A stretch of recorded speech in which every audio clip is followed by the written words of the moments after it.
श्री शिवाय नमस्तभ्यम। हर हर महादेव। 10 नवंबर 2022 चंपेश्वर शिव महापुराण कथा पूर्ण हो चुकी है। आज की कथा में गुरुजी को बहुत तेज गुस्सा आ गया। गुरुजी ने यहाँ तक बोल दिया, क्या कथा यहीं समाप्त कर दी जाए। फिर गुरुजी ने आशीष से कुछ बात की, उसी की जानकारी आपको वीडियो में देंगे, तो अंत तक बने रहिएगा हमारे साथ। चलते हैं कथा के मूल्यवान उपाय और जानकारी की ओर।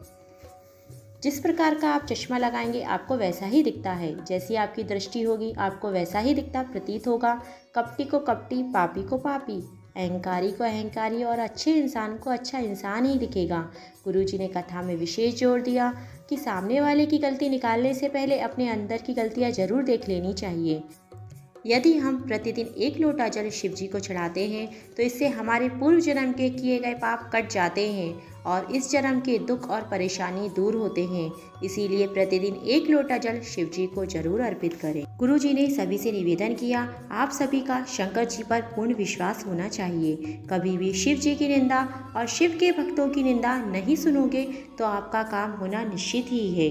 कोई भी शिव भक्त जल चढ़ाने जा रहा है या जा रही है और यदि आप दुकान पर खड़े हैं और लोग ऐसी बातें करें कि देखो ये जल चढ़ाने जा रही है, क्या मिला इसे जल चढ़ाकर, तो उसके ललाट के जितने भी पाप हैं वे आपके खाते में लिख जाते हैं। तो कभी भी शिव भक्त की निंदा ना ही करना चाहिए और ना ही सुनना चाहिए।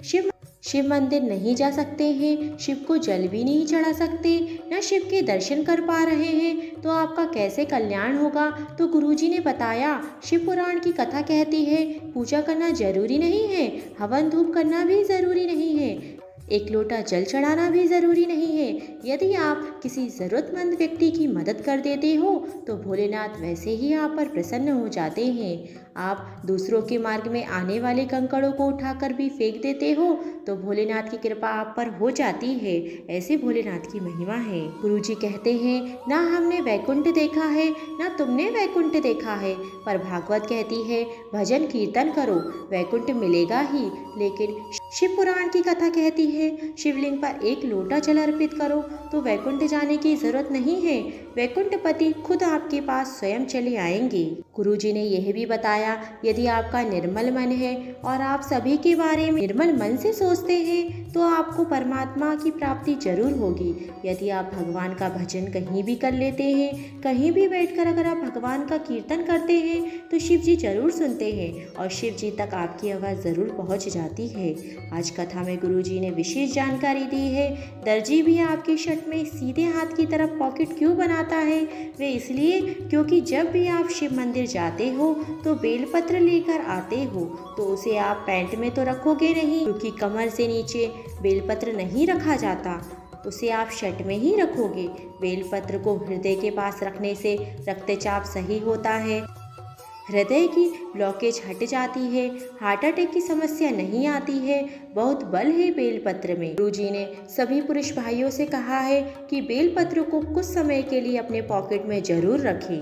गुरुजी ने कथा में यह भी बताया है कि मंदिर के लिए 1 लोटा जल लेकर घर से जितने कदम चलते हैं उतने कदम चलकर शिव जी आपके घर जरूर आते हैं, आपके कष्टों को हरने के लिए, आपके दुख दूर करने के लिए। गुरुजी ने कथा में बताया है, लोग आपको भगवान की भक्ति करने से रोकेंगे, फिर भी आपको पूजा पाठ करना नहीं छोड़ना चाहिए। भगवान की भक्ति जरूर करना चाहिए और भगवान की निंदा कभी भी नहीं सुनना चाहिए। शंकर यादव जी पत्र लेकर आए जिसमें उन्होंने लिखा, अप्रैल के आखिरी में मेरी बेटी बीमार हो गई। 2 महीने वेंटिलेटर पर पड़े रहने के बाद डॉक्टरों ने जवाब दे दिया, हम लड़की को बचा नहीं पाएंगे, आप इसे घर ले जाओ।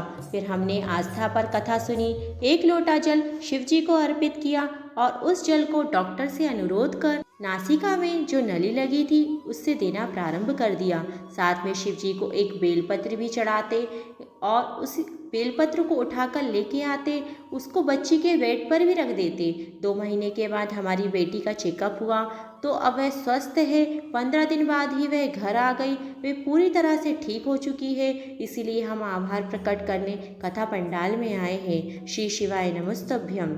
गुरुजी ने कथा में बताया कि अगली कथा 16 से 22 नवंबर को होगी। कल्याणपुर कानपुर में कथा का आयोजन किया जाएगा। ये कथा शिव भक्ति शिव पुराण के नाम से आस्था पर लाइव 2 से 5 बजे के बीच होगी।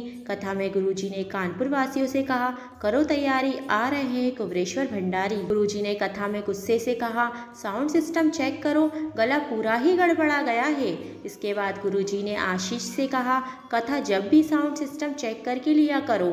साउंड से गुरुजी को शुरू से ही दिक्कत हो रही थी। आपने भी कथा सुनी होगी, आपको भी पता होगा सिस्टम वालों से गुरुजी ने कितनी बार कहा, लेकिन उन्होंने ध्यान नहीं दिया। इसलिए गुरुजी को गुस्सा आ गया, क्योंकि कथा सुनने इतनी दूर दूर से लोग आते हैं। साउंड सिस्टम ठीक नहीं होने से आवाज़ उन तक नहीं पहुंच पाती। ऐसा गुरुजी को बिल्कुल भी अच्छा नहीं लगता।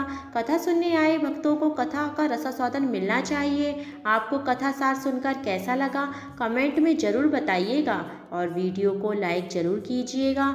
मिलते हैं अगली वीडियो में। हर हर महादेव। श्री शिवाय नमस्तभ्यम। श्री शिवाय नमस्तभ्यम।